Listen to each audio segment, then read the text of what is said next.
संविधान की प्रारूप समिति के अध्यक्ष थे। उन पर आधुनिक भारत का संविधान बनाने की जिम्मेदारी थी और उन्होंने ऐसे संविधान की रचना की जिसकी नजरों में सभी नागरिक एक समान हो, जो धर्मनिरपेक्ष हो और जिस पर देश के सभी नागरिक विश्वास करें। एक तरह से भीमराव अंबेडकर ने आजाद भारत के डीएनए की रचना की थी। इसके अलावा डॉक्टर अंबेडकर की प्रेरणा से ही भारत के फाइनेंस कमीशन यानी वित्त आयोग की स्थापना हुई थी। डॉक्टर अंबेडकर के आइडियाज से ही भारत के केंद्रीय बैंक की स्थापना हुई, जिसे आज हम रिजर्व बैंक ऑफ इंडिया के नाम से जानते हैं। दामोदर घाटी परियोजना, हीराकुंड परियोजना और सोन नदी परियोजना को स्थापित करने में डॉक्टर अंबेडकर ने बड़ी भूमिका निभाई थी। भारत में एम्प्लॉयमेंट एक्सचेंजेस की स्थापना भी डॉक्टर अंबेडकर के विचारों की वजह से ही हुई थी। भारत में पानी और बिजली के ग्रिड सिस्टम की स्थापना में भी डॉक्टर अंबेडकर का अहम योगदान माना जाता है। भारत को एक स्वतंत्र चुनाव आयोग भी डॉक्टर भीमराव अंबेडकर की ही देन है। ये वो योगदान है जिन्हें आजादी के बाद की तमाम सरकारों ने हमेशा ही अनदेखा किया है।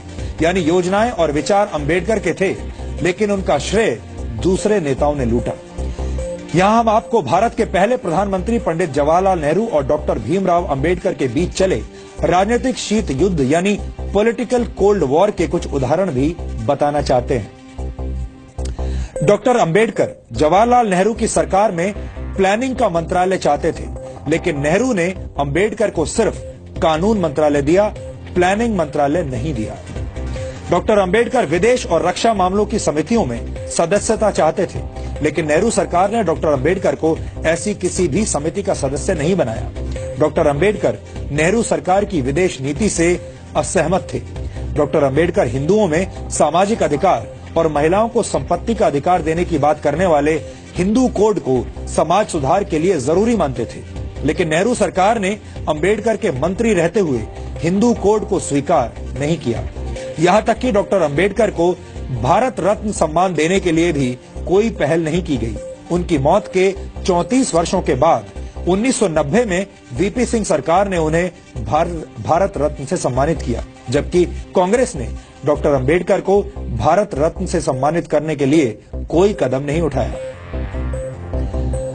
अब आप समझ गए होंगे कि बाबा साहेब डॉक्टर भीमराव अंबेडकर से जुड़ी तमाम सच्चाइयों को हमसे और आपसे कैसे दूर रखा गया है। इन सच्चाइयों को जानना और समझना आधुनिक भारत के निर्माण के लिए बहुत जरूरी है। डॉक्टर अंबेडकर को जातियों की सीमा में बांधना और उन्हें सिर्फ दलितों के मसीहा के तौर पर पेश किया जाना उनके साथ बहुत बड़ा अन्याय होगा।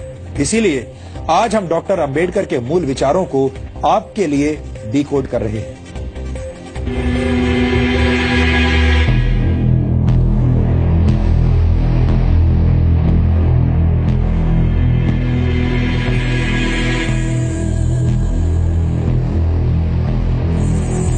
ये गुलामी से संघर्ष करते भारत की तस्वीर है।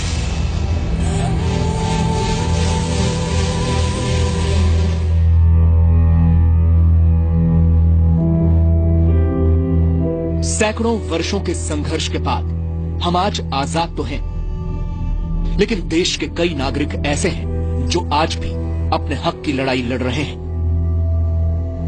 देश में समान अधिकार, ये सपना पहली बार बाबा साहब डॉक्टर भीमराव अंबेडकर ने देखा था, जो आज तक पूरा नहीं हो पाया। अपनी पढ़ाई के दौरान बाबा साहब भीमराव अंबेडकर को इस बात का एहसास हो गया था कि भारत दो तरह की गुलामी में जकड़ा हुआ है। पहली, अंग्रेजों के दमन और अत्याचार की गुलामी, तो दूसरी तरफ जाति और वर्ण व्यवस्था से अपमान और तिरस्कार सहने की गुलामी। और अंबेडकर ने तो अपने स्कूल जीवन में ही ऐसा तिरस्कार सहा था। स्कूल में बाकी दलित बच्चों की तरह अंबेडकर के साथ ये भेदभाव और तिरस्कार सिर्फ स्कूल जीवन तक ही सीमित नहीं रहा। उनका जीवन ऐसी तिरस्कार की घटनाओं से भरा हुआ है। उस दौर में अंग्रेजों से लड़ने के लिए पूरा देश खड़ा था, तो दलित और शोषित लोगों के अधिकारों के लिए अकेले डॉक्टर भीमराव अंबेडकर समाज के उच्च वर्ग और कांग्रेस से संघर्ष कर रहे थे। डॉक्टर अंबेडकर का मानना था कि देश की तरक्की के लिए देश के हर वर्ग को समानता का अधिकार मिलना जरूरी है। बचपन में हुए भेदभावों की वजह से अंबेडकर हिंदू धर्म को छोड़ना चाहते थे। उनका मानना था कि हिंदू धर्म को छोड़ना धर्म परिवर्तन नहीं बल्कि गुलामी की जंजीरें तोड़ने जैसा है। डॉक्टर अंबेडकर की इस घोषणा के बाद हैदराबाद के निजाम समेत कई मुस्लिम संगठनों ने अंबेडकर को धर्म परिवर्तन के ऑफर दिए, लेकिन बाबा साहब ने हर ऑफर को ठुकरा दिया, क्योंकि वो अपने समाज के लोगों को इज्जत से जीने वाला धर्म देना चाहते थे। इसीलिए वो हिंदू धर्म को छोड़कर बौद्ध धर्म की शरण में चले गए।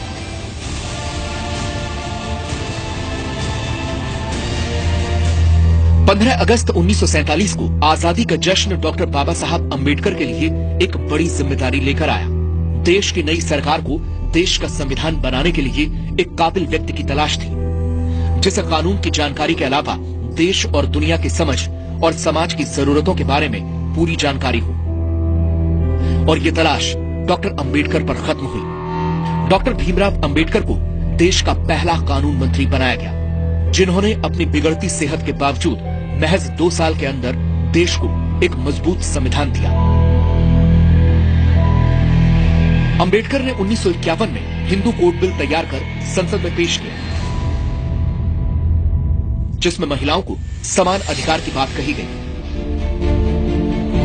हिंदू कोड बिल के तहत पिता की संपत्ति में बेटी को समान अधिकार, विवाहित पुरुष को एक से अधिक पत्नी रखने पर प्रतिबंध और महिलाओं को भी तलाक का अधिकार शामिल था। लेकिन रूढ़िवादी हिंदू ताकतों और सरकार के अंदर ही बिल का विरोध करने वालों के सामने हिंदू कोड बिल लागू नहीं हो सका और सरकार में अपना प्रभाव घटने से निराश होकर डॉक्टर अंबेडकर ने 1951 में मंत्री पद से इस्तीफा दे दिया। अपने इस्तीफे में डॉक्टर अंबेडकर ने लिखा, आज हिंदू कोड बिल की हत्या कर दी गई, ऐसे में मेरा मंत्री बने रहने का अर्थ समझ में नहीं आता। बिल में शादी और तलाक संबंधी विधेयक पर 2 दिन की चर्चा चली, फिर प्रधानमंत्री जवाहरलाल नेहरू ने पूरे हिंदू कोड बिल को वापस लेने की घोषणा कर दी। मैं हैरान रह गया। मैं